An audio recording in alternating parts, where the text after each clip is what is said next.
하나님 말씀 받습니다. 하나님 말씀 구약성경 창세기 36장 21절 22절 2절 시작. 다시 시작. 이스라엘에 다시 발행하여 이스라엘이 그 땅에 유할 때 르우벤이 가서 그 서모 비라와 통관하며 이스라엘의 일을 들었더라. 야곱의 아들은 12이라. 오늘 본문에는 르우벤의 죄에 대해서 나옵니다. 르우벤의 죄, 따라서 합시다. 르우벤의 죄. 야곱의 12아들 중에 한 사람이 르우벤이 죄 짓는 내용에 대해서 아주 자세하게 설명을 하고 있습니다. 이 죄 짓는 장면이기 때문에 설교 안 하고 그냥 지나가려고 하다가 왜냐하면 여러분 중에 율법주의도 있고 성화주의도 있고 행위주의도 있고 도덕과 윤리를 사랑하고 또 도덕과 윤리적으로 또 살고 있고 또 도덕과 윤리적으로 살지 못할 때 자기 자신을 정죄하고 또 다른 사람을 비난하고 정죄하는 그런 사람들은 이런 말씀을 읽거나 듣게 되면 식상할 수 있습니다. 왜? 나는 바른 삶을 살았기 때문에 바른 삶을 살지 못한 사람들을 보면 가만히 있을 수가 없잖아요. 그냥 하나님이 정죄해서 막 심판하고 막 다리뭉개는 부러뜨리든가 막 이렇게 해야 되는데 오늘 말씀 보니까 그런 게 아닌 것 같아요. 죄를 짓긴 짓는데 여기 중심 주제가 구원받은 그리스도인들도 죄를 지을 수 있다라고 하는 거예요. 우리가 죄를 안 지고 살면 얼마나 좋을까? 마음으로도 안 짓고 생각으로도 안 짓고 행동으로는 더욱도 안 짓고 정말 하나님의 백성답게 깔끔하게 완전히 그냥 거룩하게 흠도 점도 없이 예수님처럼 살 수가 있다면 또 예수님이라면 어떻게 했을까? 이런 책자도 나와 있잖아요. 아주 중요한 목적입니다. 인간의 연약성과 구속의 의미를 깨닫게 하는 데 목적이 있다. 인간은 끊임없이 죄를 짓고 주님은 끊임없이 구속의 은혜로 용서해 주시는 하나님의 사랑을 얘기하고 싶은 거예요. 죄를 지은 사람을 정죄하고 심판해서 생명에서 지워버리고 구원을 취소시키고 삶에 막 저주를 퍼부어버리고 그리고 이런 죄는 너희를 저질러서는 안 돼. 이런 죄를 지면 저주받아. 심판의 메시지를 목회자들에게 전하라고 이것을 기록한 게 아니에요. 목회자들아, 성경에 이런 악을 저질렀으니 성도들에게 이 악한 짓을 못하도록 강력하게 조치를 취하고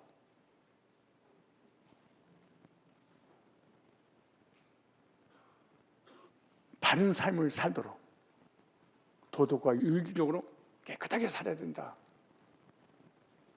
아니면 하나님 앞에 저주를 받고 구원까지도 취소될 수 있다.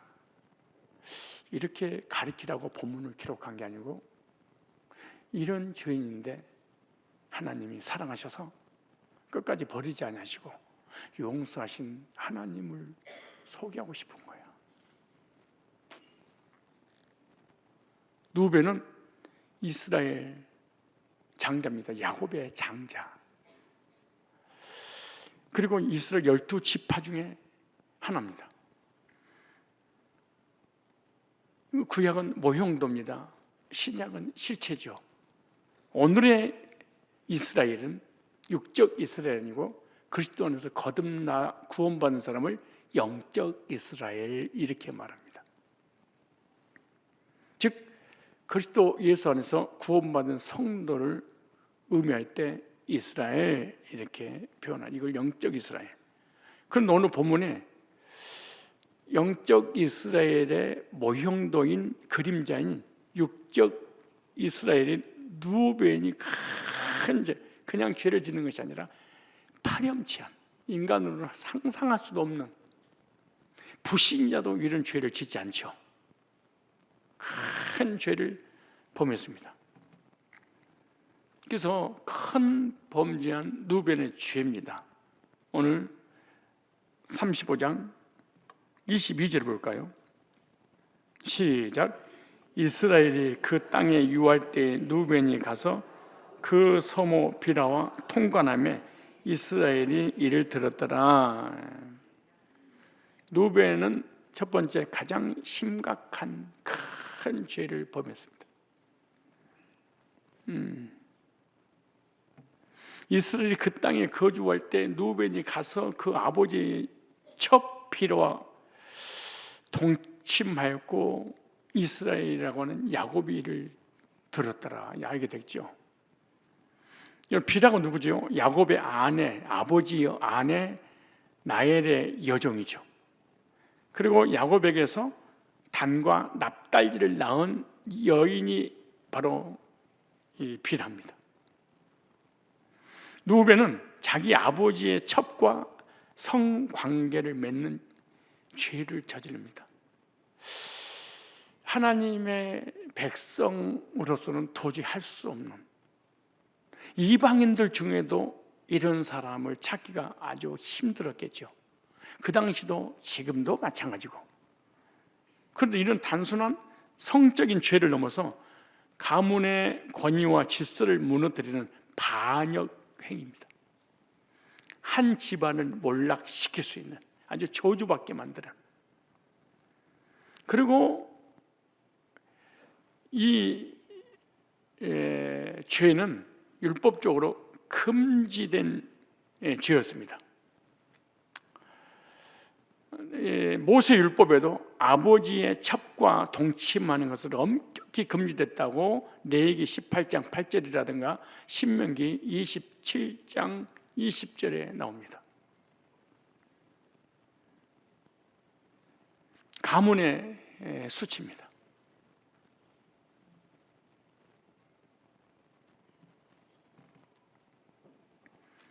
누벤은 야곱의 장자였지만 이 사건으로 인해서 장자의 권리가 빼앗기게 됩니다. 장자의 권리를 잃어버립니다.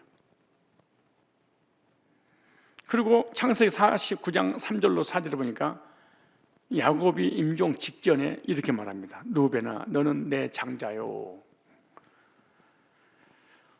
우리 한번 49장 한번 찾으실래요? 임종 직전에 12 아들들을 축복을 하면서 누벤에 대해서는 이렇게 말합니다. 49장. 야곱이 그 아들들을 불러 이르되 너희는 모이라. 너희의 후일에 당할 일을 내가 너희에게 이르리라. 너희는 모여 들으라. 야곱의 아들들아, 너희 아비 이스라엘에게 들을지어다. 누벤아, 너는 내 장자요, 내 능력이요, 나의 기력의 시작이라. 유광이 초등하고 권능이 탁월하다마는 대단한 능력을 가진 자입니다. 모든 면에서.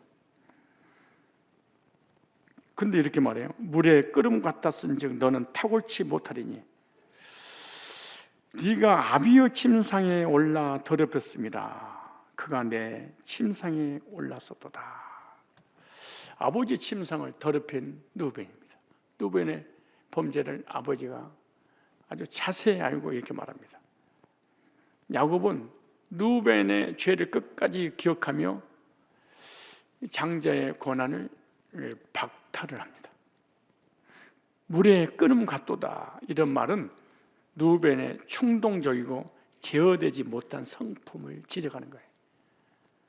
즉흥적이고 충동적이고 절제하지 못한 성품을 가졌어요. 그리고 이 장자의 축복이 요셉에게로 이양됐다고 역대상 5장 1절로 2절에 장자의 명분은 요셉에게 돌아갔고 그렇게 말합니다. 그리고 누벤 지파는 이걸로 인해서 이스라엘 역사 속에서 두드러지지 않고 점점점 중심에서 사라지기 시작하죠. 그리고 출애굽 이후 광야 생활과 가나안 정복기에도 루벤 지파는 중요한 역할도 하지도 못합니다. 루벤의 죄는 단순한 개인적 타락이 아니라 가문과 민족 전체 질서를 흔드는 중대한 범죄를 저지릅니다. 그리고 그 결과 그 장자의 축복과 권위를 상실하게 되고 성경은 이걸 경고를 하고 있는 거죠. 뭐 때문에요? 그의 소모 비라와 통관한 죄입니다. 소모 비라를 범했습니다. 나엘의 여종이고 납다이의 단의 어머니예요. 가족들의 동생들의 어머니예요. 가장 인간으로서 저지르지 말아야 될 심각한 불륜을 저질렀습니다.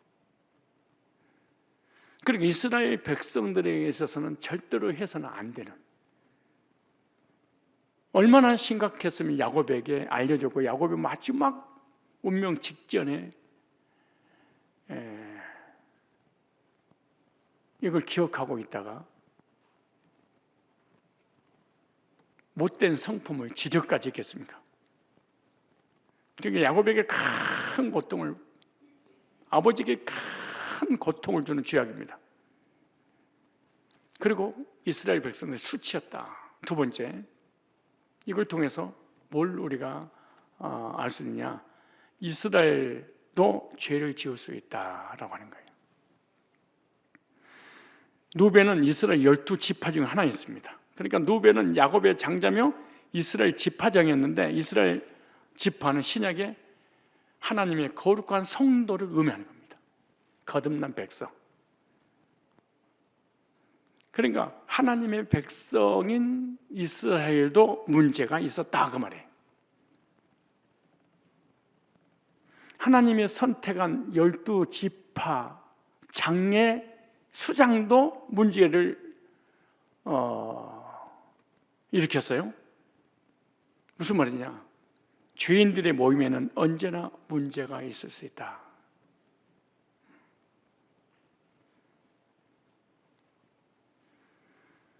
우리에게 적용을 한다면 성도도 구원받았다 할지라도 연약함으로 실수할 수 있다.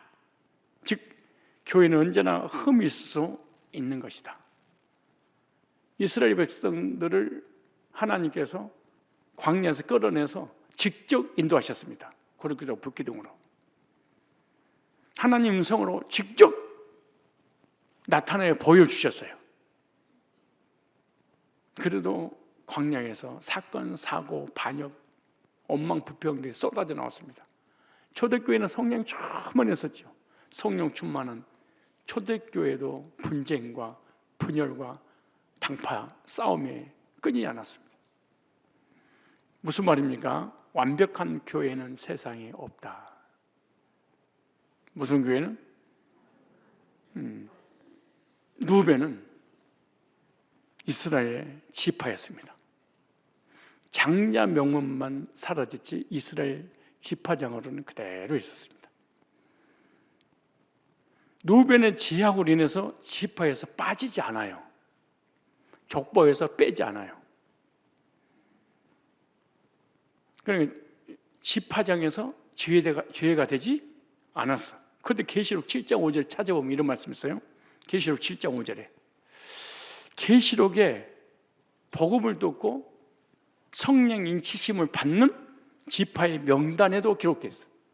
안 뺐어. 이런 죄를 저질렀던 이 지파가 천국의 12문 안에 들어가. 12문 중에 한 문이 됐어요. 계시록 7장 5절 이렇게 말합니다. 유다 지파 중에 인침을 받은 자가 12,000이요 루벤 지파 중에 12,000이요 갓 지파 중에 12,000이 할 때 루벤 지파도 성령인을 맞았어요. 어떻게? 복음을 듣고 구원받은 하나님 백성입니다. 루벤은 장자였지만 징계로 인해서 장자 명분은 뺏겼습니다. 그런 이스라엘 백성들 중에 가장 큰 지도자가 되어야 될 사람인데 큰 지도자가 될 수가 없었습니다. 그러나 지파장으로는 그대로 유지를 했죠. 하다못해 계시록에까지 입맞은 자의 수로 기록됐죠. 중요론입니다. 구원받은 성도도 실수할 수 있다. 그러나 속사람에까지 하나님께서 저주를 해서 구원 자체를 취소시키지 않는다라고 하는 것을 우리에게 보여주고 있는 거예요. 즉 하나님 사람들도 믿음이 정말로 좋은 것 같지만 연약하여 쓰러지고 넘어질 수 있다. 목회자도 사역자도 그리고 새벽마다 기도하고 부르짖는 우리 장로님들 권사님들도 그리고 저 장로님과 권사님은 절대로 욕심도 없고 믿음이 흔들리지도 않고 죄도 안 짓고 완벽하게 살아갈 수 있는 사람이라고 오해할 정도로 그러나 한순간에 시험이 오고 죄를 짓고 넘어질 수 있다는 거예요. 하나님께서 창세기 1장, 2장에 보면은 아담을 불완전하게 창조한 게 아니에요. 완벽하게 창조했습니다.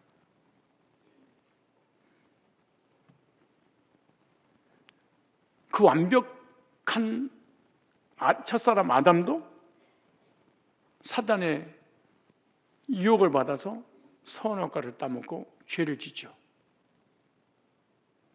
선악과를 따먹고 죄를 지은 아담의 범죄를 만방에 알리기 위해서 고발하기 위해서 성경에 기록된 게 아니에요. 창세기 3장 15절을 하나님께서 알려주기 위한 이런 죄인도 내가 버리지 않고 이 죄인을 위해서 내가 죽을 거야. 메시아를 버리겠다고 약속합니다. 범죄한 우리 인간을 고발한 것이 아닙니다.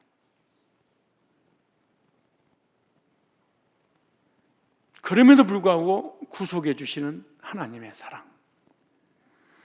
믿음의 조상 아브람도 하나님께 불순종한 죄인이었습니다. 끝까지 아브람을 포기하지 아니하시고 하나님의 사랑으로 이끄시는 성경은 아브람의 불순종을 폭로한 게 아닙니다. 이런 불순종한 믿음의 조상 아브라함도 끝까지 하나님이 뭐하셨다? 사랑하셔서 책임지시는 하나님의 사랑을 알려주고 싶은 하나님 마음입니다. 이게. 성령 충만한 하나님의 사람이라고 성경에 표현했는데 다윗입니다. 다윗은 하나님 없이는 못 살고 하나님만 있으면 천하를 다 가질 수 있는 그런 사람입니다. 하나님만 있으면 됩니다. 그 사람은. 그리고 하나님의 사랑을 다 못 받았죠. 근데 옥상에 올라가서 아래를 내려다보니 어떤 여인이 목욕하고 있는 그 모습 보고 뒤집어져 가지고 그 신랑을 죽이고 범죄하는 엄청난 죄악에 빠졌습니다. 성경은 다윗의 성공담보다 타락 이야기를 상세하게 성경 기록합니다. 신기하잖아요. 얼마든지 하나님이 숙일 수 있잖아. 왜? 성경은 거룩한 책이고 거룩하신 하나님이고 거룩하신 하나님께서 거룩한 하나님 백성을 창조하시고 인도하시고 천국으로 인도하시는 하나님의 좋은 것들, 우리의 좋은 것들만 성경 기록해놔야 돼. 성경은 진리의 말씀이라는 것을 분명하게 가르쳐 주기 위해서 다윗의 성공담보다도 죄악된 다윗의 모습을 성경은 자세히 기록하고 있습니다. 다윗이 어떻게 전쟁에서 승리할 수 있었는지를 가르쳐 주는 것 동시에 믿음의 사람일지라도 믿지 않는 사람과 다를 바 없단다. 왜냐? 육신이 있다는 것을 가르쳐주고 있는 거예요. 그럼에도 불구하고 한없는 은혜와 사랑으로 용서하시는 하나님의 사랑을 알려주고 싶으신 거예요. 그런데 우리는 상대방의 잘못을 어떻게 드러내서 폭로할 것인가? 그리고 이 목사님이 의도적으로 이런 설교를 해서 도덕과 윤리적으로 깨끗해야 됩니다. 다윗 같은 죄를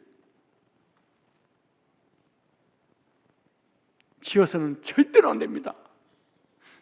하나님 의도하고 전혀 관계없이 설교를 하고 맙니다. 다윗은 이런 파렴치한 죄를 짓고 난 다음에 하나님의 사랑을 이렇게 노래합니다. 벌레요. 시편 한번 찾아보세요. 시편 103편 1절입니다. 시편 103편 1절에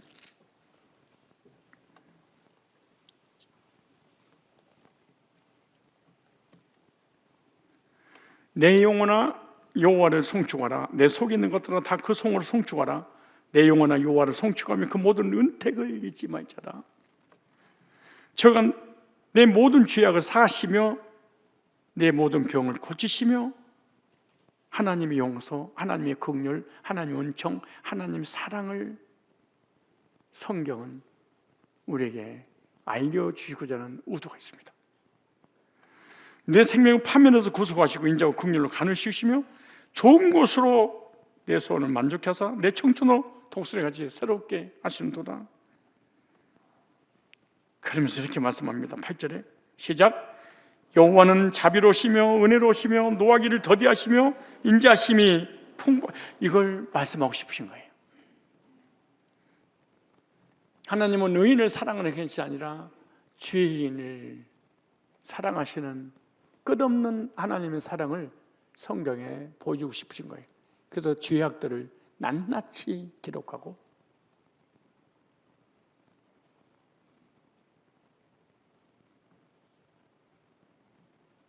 믿음의 사람들은 이런 믿음을 가졌더니 위대한 존재가 됐고 성공자가 되고 하나님 쓰임받았다 라는 것을 기록하려고 성경을 기록한 것이 아니에요. 이 어마어마한 위대한 믿음과 동시에 우리 인간의 연약함을 낱낱이 파헤쳐놨어. 그리고 주님께서 개입하셔서 그래도 내가 사랑해. 보세요. 여호와는 자비로우시며 은혜로우시며 노하기를 더디하시며 인자심이 풍부하시도다. 항상 경책지 아니하시며 너를 영원히 품지 아니하시도다. 우리의 죄를 따라 처치하지 아니하시며 우리의 죄악을 따라 갚지 아니하셨으니 이는 하늘의 땅에서 높은 같이 그를 경연한지 그 인자심이 크심이로다. 그러면서 동의서에서 몸까지 자범죄죠. 우리의 모든 죄가를 우리에서 뭐 용서도다. 왜요? 아비가 자식을 불쌍히 여긴 같이 여러분의 자녀들 아무 조건 없이 사랑하죠. 여호와께서 자기를 경외하는 자를 불쌍히 여기시나니 14절입니다. 이걸 말씀하고 싶은 거예요. 이는 저가 우리의 체질을 아시며 연약한 존재임을 아시며 우리가 무너지고 깨어지는 연약한 질그심을 알아요.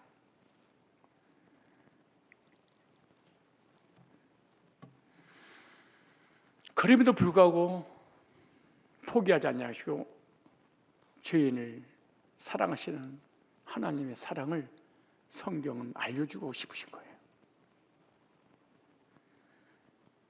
여러분, 이스라엘 백성들의 200만 명을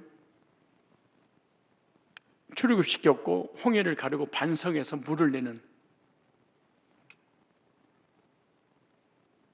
지구 역사에 성경 역사에 이렇게 위대한 믿음의 사람 모세는 없습니다.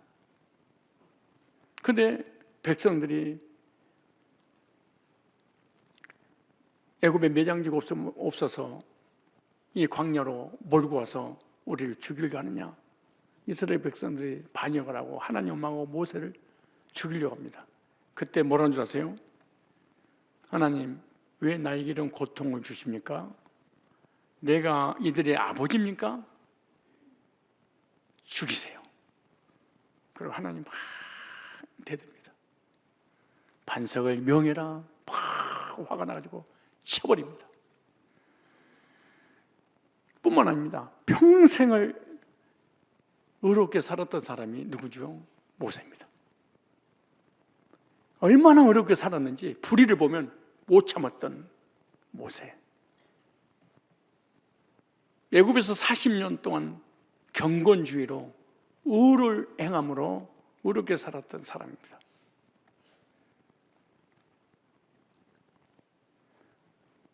그리고 이스라엘 백성들을 애굽 사람을 괴롭히니까 좌우를 살피서 아무도 보고 있지 않는구나 라는 걸 알고 돌로 쳐서 애굽 사람을 죽여버렸습니다. 그것이 바로 왕에게 들어가자 죽게 되구나. 그래서 위대한 광야로 도망가서 40년 동안을 의롭고 경건하게 목동으로서 목자, 평민으로서 정말로 가정 중심으로 그렇게 경건하고 깨끗하게 80년이 세월 동안 살았습니다. 그리고 하나님께 여호와께 부름받고 이스라엘 백성을 출애굽을 시켜서 광야로 인도합니다.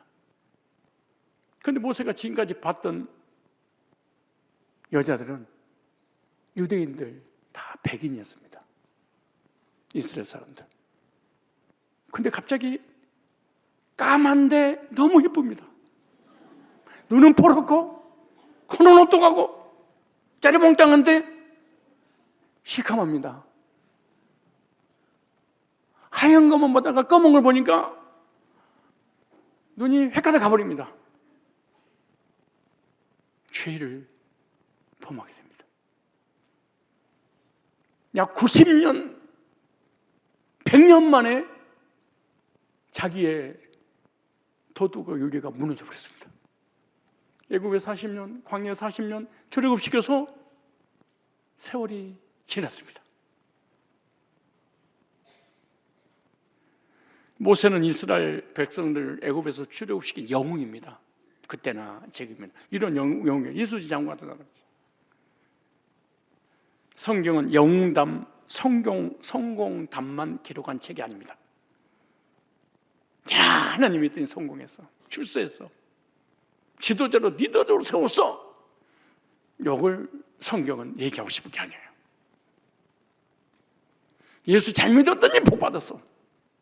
예수 잘 믿었더니 성공했어.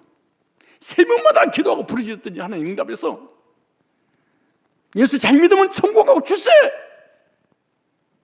여러분도 죄지지 말고 예수 잘 믿으면 세상에서 머리가 되고 꼬리가 되지 않아.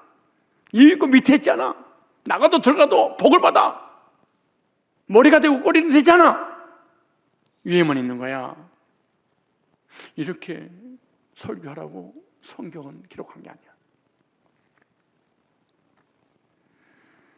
모세처럼 악한 짓을 하면 안 된다, 저주받는다, 멸망받는다, 이것을 기록한 책이 아니라 허물 많은 모세 같은 죄인도 하나님이 사랑하셔서 용서하셨단다, 이 말씀을, 하나님 마음을 우리들에게 알려주고 싶은 거야.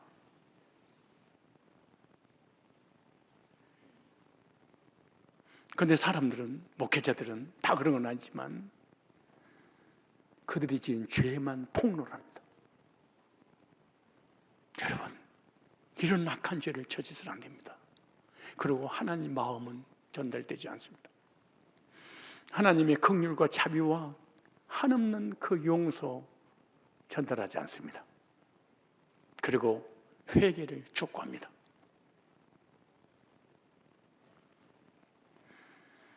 성경은 도덕에 관한, 윤리에 관한 내용이 있습니다. 그러나 도덕책은 아닙니다. 구원의 길을 제시하는 책이요, 구원의 책이요, 하나님의 은총을 기록한 책입니다. 요나, 하나님의 아미떼 아들 요나에게 여호와의 말씀이 임하니라 가로사대 니느웨 가서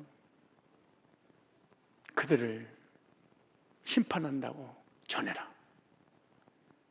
안 가겠습니다. 다시스로 갔어요. 풍랑을 만났어요. 고난이 왔어요. 억질로 고기가 토해하는 바람에 니느웨에 도착했어요.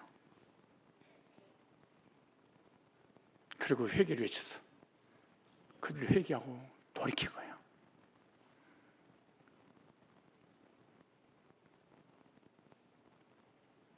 요나 마음은 이런 생각을 한 거예요.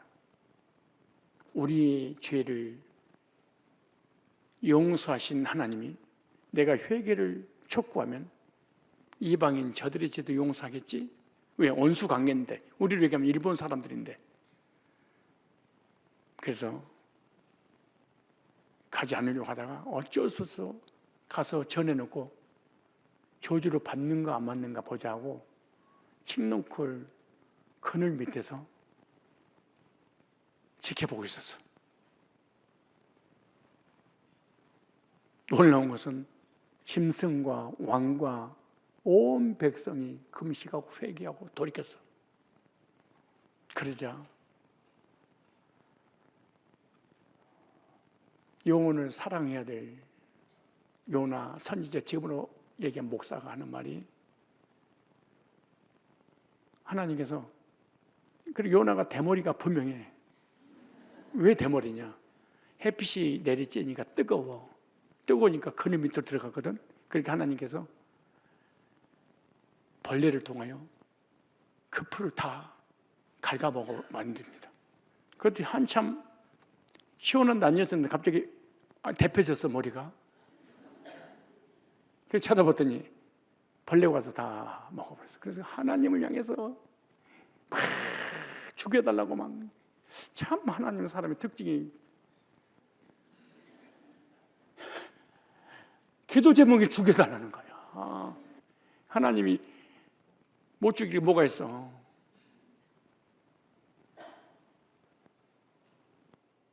야, 잠깐 있다가 사라진 박능쿨도 네가 사랑했거늘. 천하보다 귀한 내 영혼들, 어린아이들이 수십만 명이 넘게 니누에 있는데 죄를 졌다고 내가 버릴 것 같아서 그를 구원하려고 회개를 촉구한 거야. 박능쿨도 하루 있다가 사라진 박능쿨도 사랑할 거를 난 내가 사랑하지 않겠니? 요나의 연약한 모습 보십시오.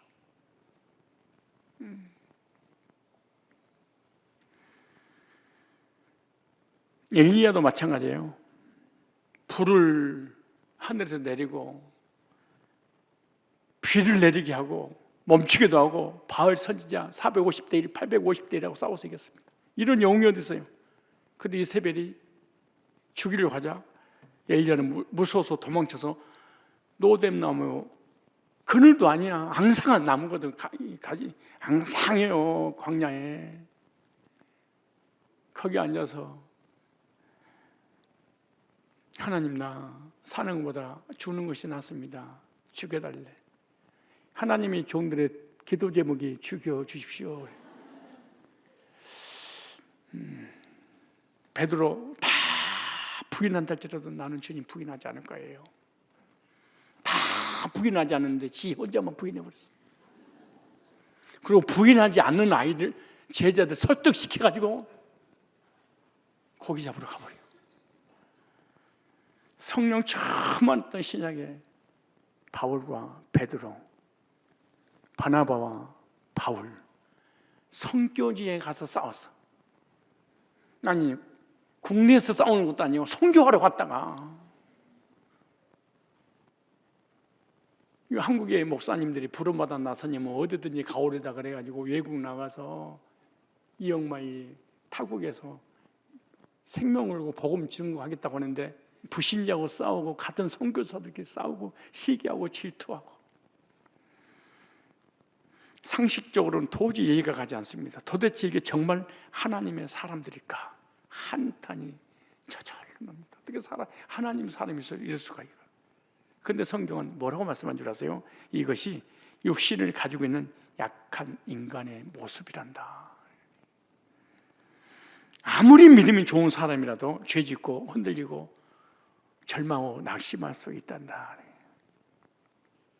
어떤 때는요, 복음을 위해서 최전선에서 생명을 들여 복음을 전하는 모습을 보여준다 할지라도 어느 한순간에 괴로워서 낙심하고 절망하는 연약한 모습을 가지고 있는 사람도 많아요. 이번에 내 동기 목사가 대구에서 올라왔는데 나하고 교제하는 중에 그래요. 목사님이 가지고 있는 복음 많은 목회자들이 전해야 되고 저한테도 뿐만 아니라 우리 동기들한테도 세미나 돼야 되고 왜 그랬더니 목사님 대구에 제가 목회를 하고 있는데 제 후배들 30, 40대 젊은 사람들이 생활고에 버티지 못하고 교회가 부흥이 안 돼서 또 부부끼리 문제가 있어서 이걸 볼 때 너무나 힘들고 고통스럽다. 그러면서 목사님 전해지는 복음만 가지고 있어도 그런 일 없었을 텐데 근데 그들이 신학을 졸업하고 목회를 할 때 얼마나 열정을 가졌을까요? 그 믿음이 어땠을까요? 근데 한순간에 무너져버리는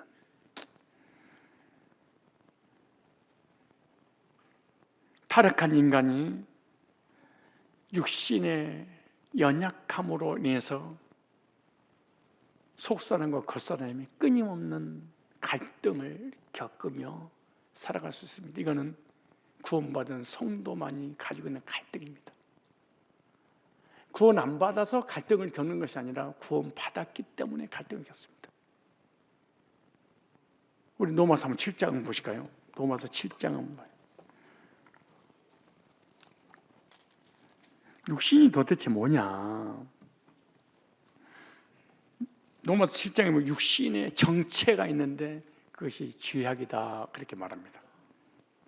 즉 우리 인간의 육신에는 선한 것이 없다. 여러분이 여러분 스스로 볼 때 의롭고 완전하고 대단해서 사람 판단하고 비판하고 정죄하고 손가락질하지만 그 손가락이 자기를 향한다는 것을 명심하셔야 됩니다. 로마서 7장에 5절부터 볼까요? 한번 시작. 우리가 육신에 있을 때는 율법으로 말미암아 죄의 정욕이 우리 지체 중에 역사하여 우리로 사망을 위하여 열매를 맺게 하였더니 이제는 우리가 얽매였던 것에 대하여 죽었으므로 율법에서 벗어났으니 이름으로 우리가 영의 새로운 것으로 섬길 것이요 의문의 묵은 것으로 율법으로 하나님 앞에 나갈 수 없다 그 말이에요. 이제는 옛날에 구원받기 전에는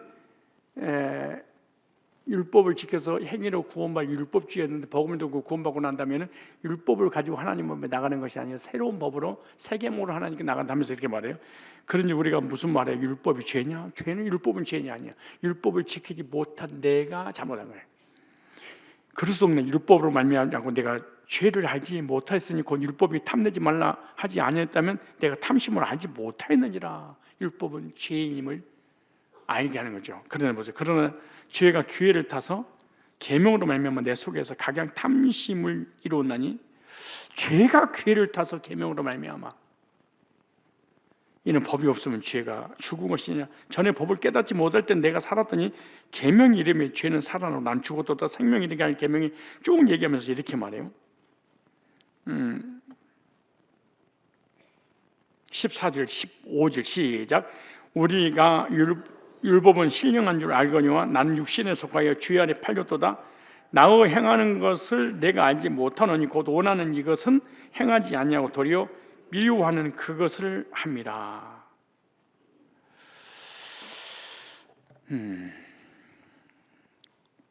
구원받은 성도는 육신과 구원받은 영이 갈등하게 되는 내용으로 본문입니다. 그래서 그 다음에 쭉 읽어보면 마음으로는 하나님 법을, 육신으로는 죄의 법을 섬긴다. 이 두 마음이 서로 이기려고 싸웁니다. 그래서 성도는 갈등을 겪는다. 믿음이 좋은 사람, 절대로 신앙이 흔들리지 않고 죄 짓지 않는 삶을 살 수 있을까요? 하나님의 큰 능력과 기적과 이적을 경험했던 사람은 낙심하지 않고 끝까지 믿음이 견고하게 살아갈 수 있을까요? 그렇지 않습니다. 아무리 믿음이 좋아도 넘어질 수 있다. 가까다가 성령 충만하고 구원받고 배는 게 없는 사람이 가까이 있습니다. 그럼 교회에서 원망하거나 불평하거나 부정적인 얘기하거나 교회를 나오지 않거나 예배에 빠지면 구원받은 사람이 저게 가능한 일이야? 막 나한테 직접 와서 정지합니다. 장로가 목사 힘내세요. 어떻게 권사 평신도가 와가지고 너무 충만하니까. 그리고 교회 안 나왔어. 아직까지 안 나올 수 있다고요? 아무리 믿음이 좋아도 육신을 가지고 있는 인간은 한순간에 넘어질 수 있어요. 볼래요? 성령 충만한 사도 바울 15절에 나의 행하는 것을 내가 알지 못하노니 곧 원하는 것을 행하지 아니하고 도리어 미워하는 그것을 합니다. 의롭게 살고 싶고 선하게 살고 도덕고 유리고 깨끗하게 살고 싶은데 뭐라고 물어보세요? 만일 내가 원치 않는 그것을 하면 내가 이로 말 율법의 선한 것을 신하노니 이제는 이것을 행하는 자가 내가 아니요 내 속에 거하는 죄. 우리는 죄성, 죄덩어리라는 거야. 싫어. 사도 바울이 너무 싫대 자기가. 구원받은 우리들도 연약해서 넘어지고 쓰러질 때마다 내가 자신이 쓰기 싫어. 누가 하나님이 나를 정죄하기 전에, 사단이 나를 정죄하기 전에, 율법이 나한테 정죄하기 전에, 사람이 나를 비방하기 전에 내가 나를 싫어하는 거야. 그러면서 꼭 이렇게 이것밖에 안 돼? 바보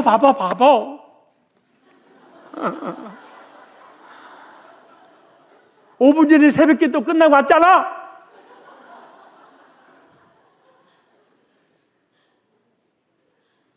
콩나물국집에서 콩나물 먹고 있는데 콩나물이 두 가락 덜 들어왔다고 주인하고 싸우면 되겠어?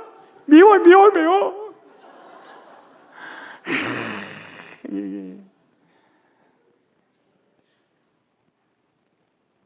이거 좀 띄워주세요.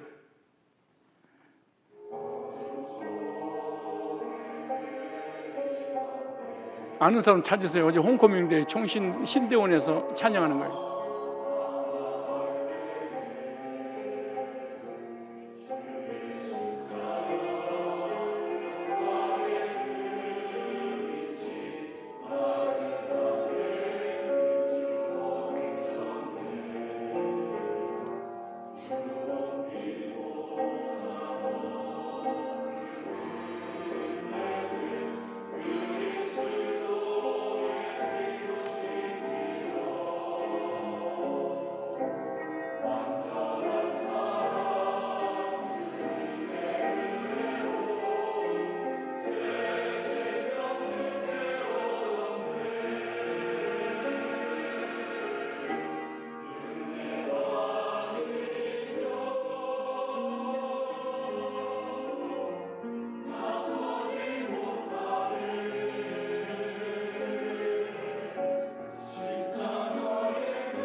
어제 우리 학교에서 찬양한 곡이에요.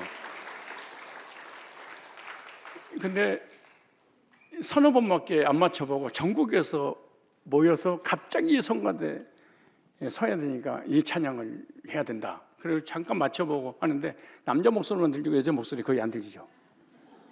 이렇게 은혜로 구원받고 내가 산 것이 아니고 주님이 사십니다. 막 이렇게 믿음으로 고백하고 찬양을 했던 분들이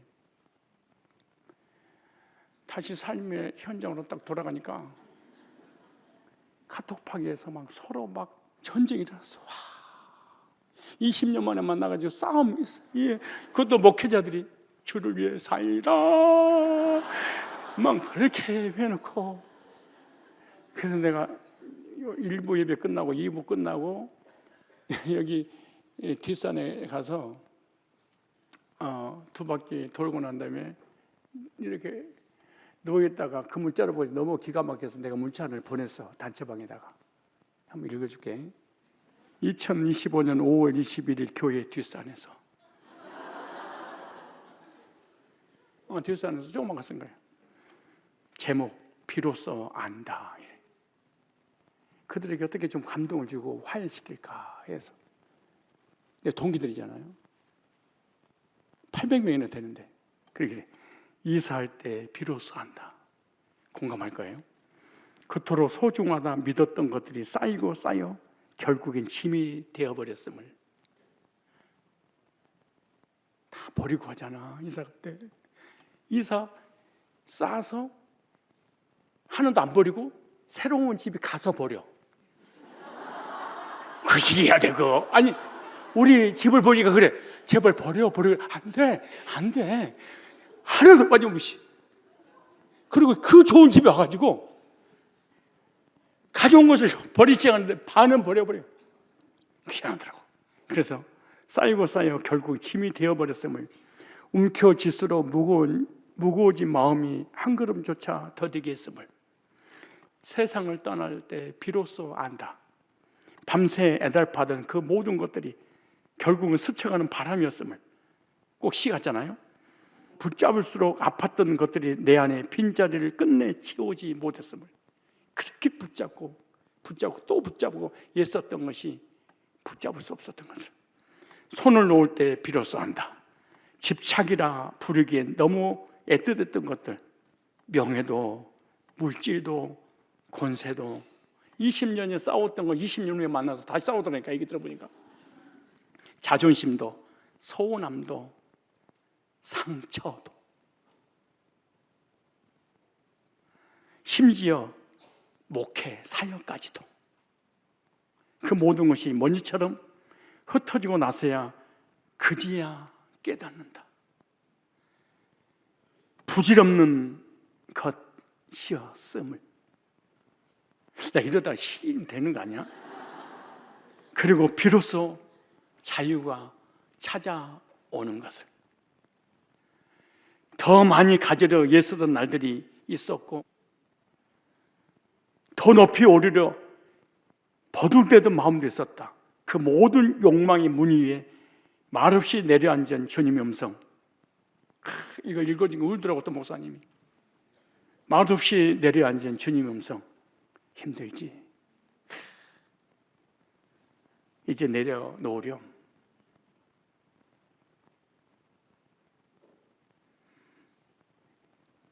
이제는 날마다 이 땅이 아닌 저 하늘나라를 소망의 눈으로 바라보며 붙드는 삶이 아니라 놓는 믿음으로 영원한 집을 준비하며 천망지망 하늘을 바라보며 세상을 잊게 되기를. 그리고 언젠가 모든 걸 떠나는 그날 가벼운 발걸음으로 조용히 되뇌이게 되기를. 그가 못해서 벌거벗고 나왔은즉 그가 오는 대로 돌아가고 수고하여 얻은 것을 아무것도 자기 손에 가지고 가지 못하리니. 전도서 5장 15절. 내 주변에 있는 모든 것들은 잠시 내게 맡겨주던 선물이었습니다. 물질도 명예도 권세도 우리 동기들까지도 하나님 보내신 선물이었습니다.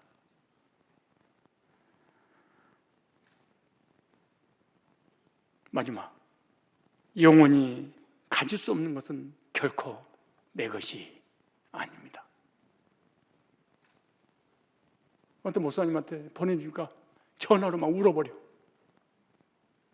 총신 교수님, 동기 교수한테 보내줬더니 이거 단체방에 더 올려주면 안 돼요.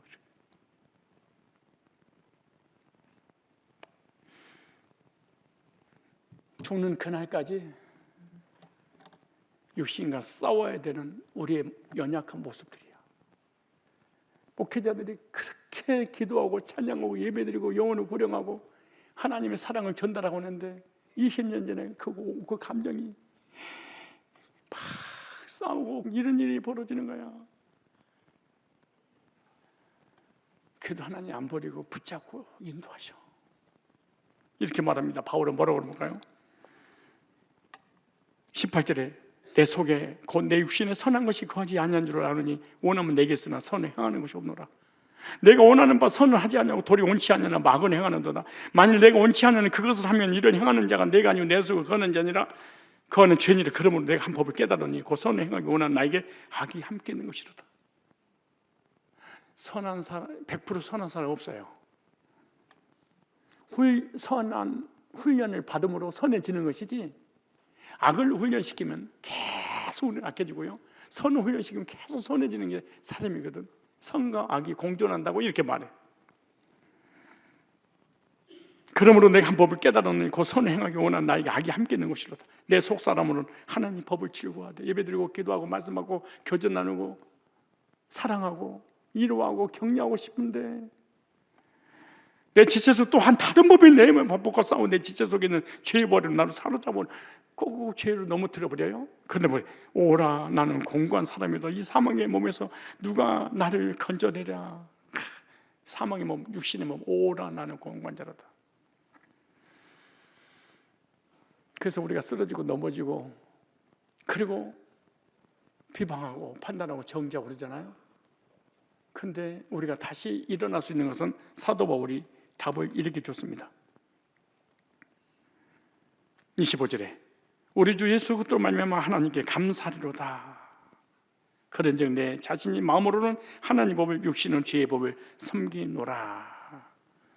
우리 주 예수 그리스도로 말미암아 이기는 방법을 주셨어요. 예수님의 구속을 바라보니까 다시 힘이 생겼다. 다시 십자가를 바라보고 다시 복음 앞으로 우리에게 구원을 주시는 예수님 바라보니까 내가 사망의 몸에서 머물러 있을 존재가 아니었다는 것을 깨닫게 됩니다. 저와 여러분들이 예수 그리스도로 말미암아 이긴 자인 줄로 믿습니다. 무엇을 이깁니까? 죄도 저주도 심판도 사망도 사단의 참소도 지옥도 이긴 자들입니다.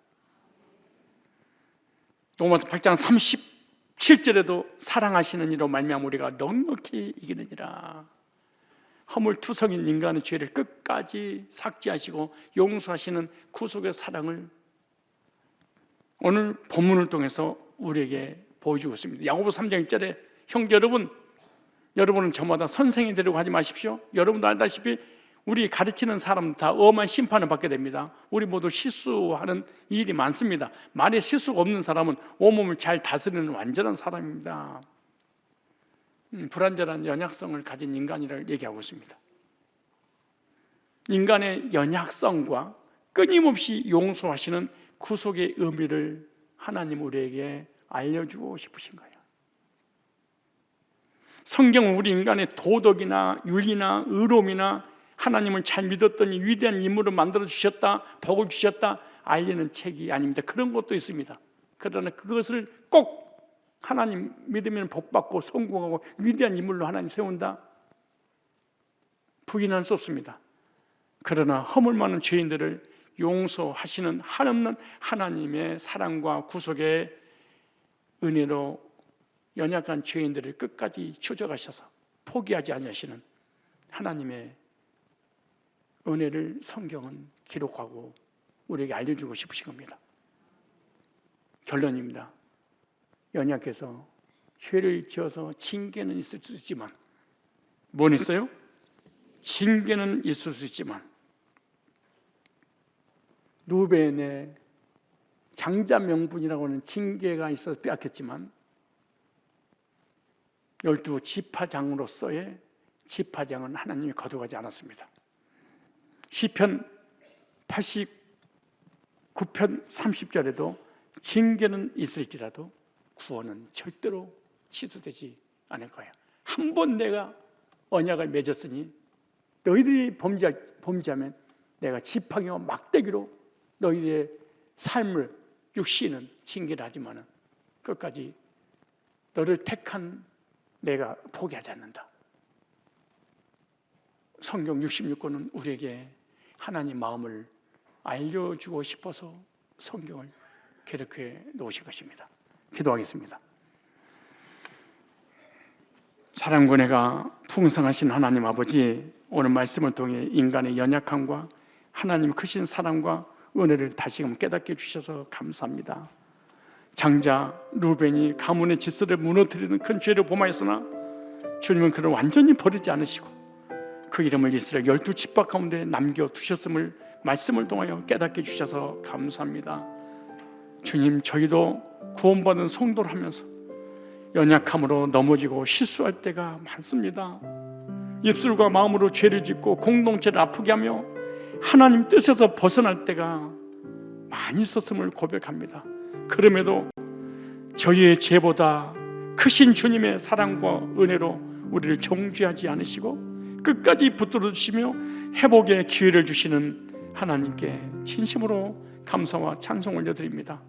다윗도 실수했고 베드로도 넘어졌으나 그들을 포기하지 않으시고 다시 일으키셨던 하나님, 우리도 주님의 사랑과 긍휼을 힘입어 다시금 거룩한 삶으로 살아가도록, 다시 복음 앞으로 나올 수 있도록, 다시 복음을 붙잡을 수 있도록 은혜를 주셔서 감사합니다. 교회 안에 실수와 상처가 있을지라도, 연약하여 넘어지고 죄악 가운데 있다 할지라도 비판보다는 용납과 회복의 은혜가 흐르게 하여 주옵시고, 하나님의 자비와 긍휼을 믿고 우리가 받은 구원이 결코 흔들리지 않음을 확신하고 붙잡고 승리하는 이 모습 이대로 하나님 앞에 나아가는 주님의 존귀한 백성들 되게 하옵소서. 주 예수 그리스도의 거룩하신 이름으로 기도드리옵나이다. 아멘.